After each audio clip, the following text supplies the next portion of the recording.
Hello everyone, welcome back to another video. I want to talk to you about a couple of important and dangerous developments today, particularly in Yemen, Lebanon, and in Gaza. The most important development that we've had was in Lebanon. So Israeli airstrikes took place in Sidon or Saida. That's only 40 kilometers from Beirut. So far, the attacks, the exchanges between Hezbollah and Israel, they only took place close to the borders, around between 5 to 10 kilometers from the borders, whether it's from Lebanon into Israel, or if it's from Israel into Lebanon. It didn't go deeper than that on many occasions. This attack, particularly, taking into consideration the fact that you don't have a lot of resistance activity in that area, sends a message to Lebanon as a whole. It's a threat that we're getting closer to Beirut. The people who are active against them are mostly in the south. They don't need to be that far up when it comes to the ongoing battles between them. Plus, Israel didn't really specify exactly what they targeted. And these strikes resemble the initial days when they targeted Gaza and the civilian locations, because don't forget, Israel just had a couple of massacres in Lebanon, in the south, in Nabatiyah, and in other areas as well, targeting civilians. They had no reason to do that, but they're sending a message to the people, not only the resistance. So they had approximately 4 airstrikes in the Saida area. That's coming at the same time that Hezbollah didn't really respond yet to the previous massacre. So Nasrallah said that we will retaliate. They haven't published this retaliation yet unless they committed it and didn't declare it yet. But usually with Hezbollah, as soon as they commit an act of retaliation, they will say this is a retaliation for that massacre, or this is the first phase of it, similar to what they did when Saleh al-Aruri, the leader in Hamas, one of its leading political bureau figures, was assassinated in Al-Dahya al-Janubiyya, the southern suburb of Beirut, was assassinated alongside other key figures in the resistance and people who are linked with Iran. They attacked the Miron base, air command base, and they said it was an initial response to targeting Saleh al-Aruri with 62 missiles back then. All of them landed on that base. The second phase was when they targeted the Safad IDF command following that, and they said that it was a second phase retaliation for assassinating the figures in the resistance. So it wasn't just for Saleh al-Aruri, it's potentially linked as well with the Iranian figures in Syria. We haven't had that yet, but Israel is increasing the strikes against Lebanon. The question is, are they trying to attract a bigger attack from Hezbollah? Because if Hezbollah, obviously they haven't used hardly any of their arsenal when it comes to what they're capable of against Israel. They didn't go deep into Israel so far. And they're just literally playing with them when it comes to Lebanon, obviously sucking up a lot of energy from the IDF and using approximately exhausting 30% or even more from the IDF forces. However, they're not getting in full force yet. The question is, what's gonna be the retaliation for an attack that's so deep into Lebanon? And Israel didn't take it step by step. So they had multiple other areas in southern Lebanon they could have attacked before reaching that part. And again, they haven't stated if there was like a resistance command base or whatever, which makes it even more suspicious, at least so far to my knowledge. So that's a very dangerous development when it comes to Lebanon. We already have Division 36 there, apparently ready for war. Although they failed in Gaza, we're not sure exactly how they're gonna succeed in Lebanon. And we're also hearing publications in Israel about the sophisticated tunnel network in Lebanon. I mean, You cannot hack the tunnel system in Gaza, and you're admitting that they have a very sophisticated tunnel system in Lebanon. What is it exactly that you're going to do in Lebanon? And when I mean by they know the tunnel system in Lebanon, there's a research center in Israel called Alma. They focus primarily on Hezbollah. They monitor Hezbollah. They even have guided tours, and they know a lot of things about their apparently about their network. They've been researching them. They've been following them. They try and find out who helps them with the tunnels, etc. And they published a recent article that quoted some of their latest research. And they found that Hezbollah's strategic tunnels contain underground command and control rooms, ammunition, that's in accordance to the report, supply houses, field clinics, and dedicated shafts used to fire missiles of their types. All types of missiles, rockets, surface-to-surface, anti-tank, and anti-aircraft missiles. All of this is in the tunnels. And they're not just that. You're talking about interregional tunnel networks, according to that report. So you're talking about massive, massive networks that stretch from city to city, obviously similar to what Hamas have in Gaza, but way more sophisticated. And apparently they've been helped by North Korea and Iran. North Korea, obviously, they have experience building tunnels since the 50s, but you're talking about a lot of support when it comes to Hezbollah. And it's not only Hezbollah that they're helping. We've also heard reports that Israel found some ammunition in Gaza linked to North Korea. They could have potentially helped Gaza as well when it comes to the tunnels, but it's more evident, at least according to this research center. They're called Alma Research Center in Lebanon. So if you know all of this about Hezbollah and you're already warning your citizens, I spoke about the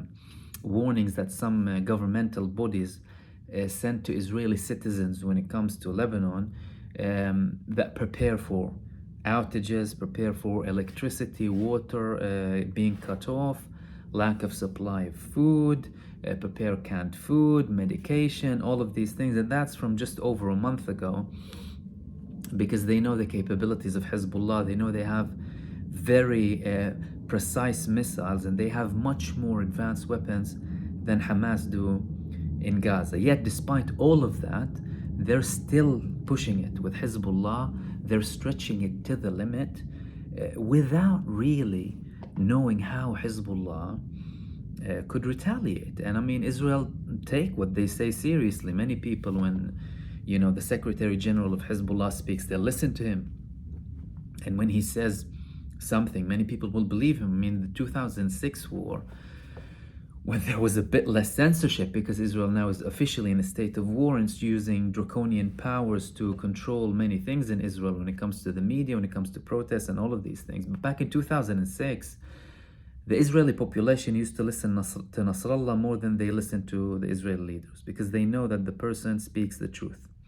In many occasions, he was live when he was declaring that famous event when they attacked a ship. He was literally in a speech and he said, now look at the sea, we're attacking their ship. And indeed they targeted it. And some reports said that over 70 Israeli Navy forces were killed in that attack. So if you're taking what this guy says seriously and you haven't had that retaliation yet, and you're claiming, I mean, officially Israel is saying that if we can reach a diplomatic and political agreement with Hezbollah, then that's great. But if not, we have other options. So you haven't exhausted all of the diplomatic routes when it comes to Lebanon, yet you're instigating a further response from Lebanon. And I don't think such an attack so deep into Lebanon will pass easily like that. I think Hezbollah will retaliate. And the funny thing is what Israel does when it does these things, by the way, I'm not sure if they're aware of this or not, but they legitimize Hezbollah's actions even further.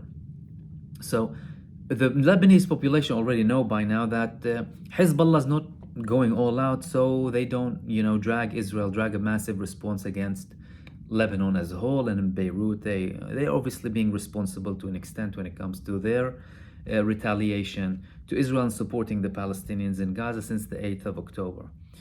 But when you attack a territory so deep into Lebanon without really valid reason, you're not talking about an area that launched missiles at you, for example.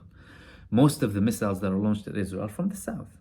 Obviously, they have other places, but when you're talking about this specific event, this specific area in Saida, again, Israel didn't declare it was a resistance hub or a command center or whatever.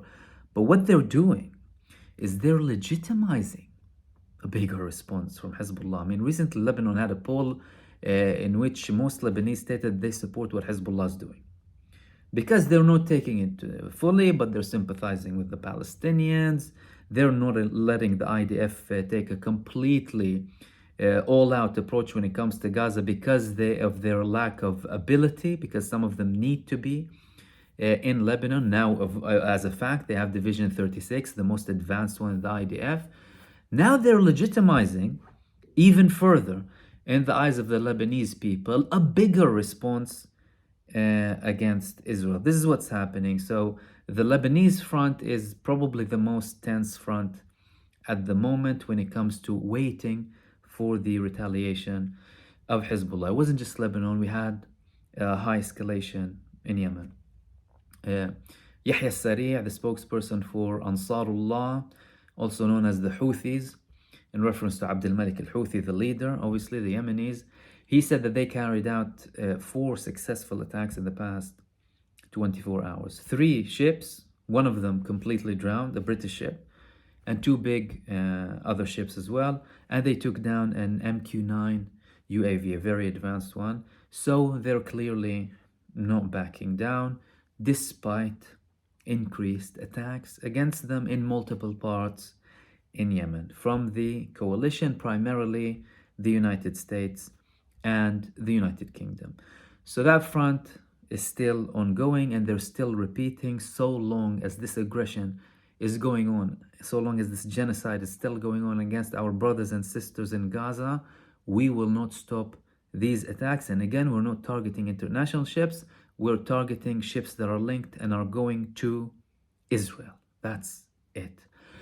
We also had developments in Gaza. So Israel's been telling us for the past few days, Netanyahu and other leaders in Israel, we took down 20 brigades from Hamas, 4 left. That's Netanyahu, after he said we destroyed 24. But then you had Yoav Gallant saying we have 6 left, contradicting, again, statements from them. But, they're saying that we dismantled them. We saw them attacking UAV and an Apache helicopter with Sam-7, handheld missiles over the shoulder. Sam-7 they're using. And that's from Al-Qassam Brigades and a group called Kataib al-Mujahideen. And we also had Sarai al-Quds, the armed wing of the PIJ, with missiles. Missiles, ladies and gentlemen, from open parts in Gaza. Again, signaling freedom of movement, active attacks from the resistance, not like anyone's dismantling the resistance in Gaza. And in all parts of Gaza, they're selling the people the idea that we're only talking about Rafah. But the attacks that we see are primarily from all other parts. In fact, we're not seeing attacks from Rafah. What we're hearing about Rafah is, we had a statement from Khalil al-Hayya, who's the deputy leader of Hamas. He said that in Rafah awaits for them what they've seen in Khan Yunis and in Gaza City and Al Burej and in Jabalia and all of these areas. This is what's waiting for you in Rafah. So don't think you're going there for a leisurely walk. Obviously, in the meantime, Israel's punishing the civilians. Like today, we've seen images of wheat, fortified wheat and flour and stuff like that going to the northern part of Gaza, and people running to get some, and not all of them could put their hands on it. You still have approximately 600,000-700,000 people in North Gaza who were brave enough not to leave their homes despite this aggression.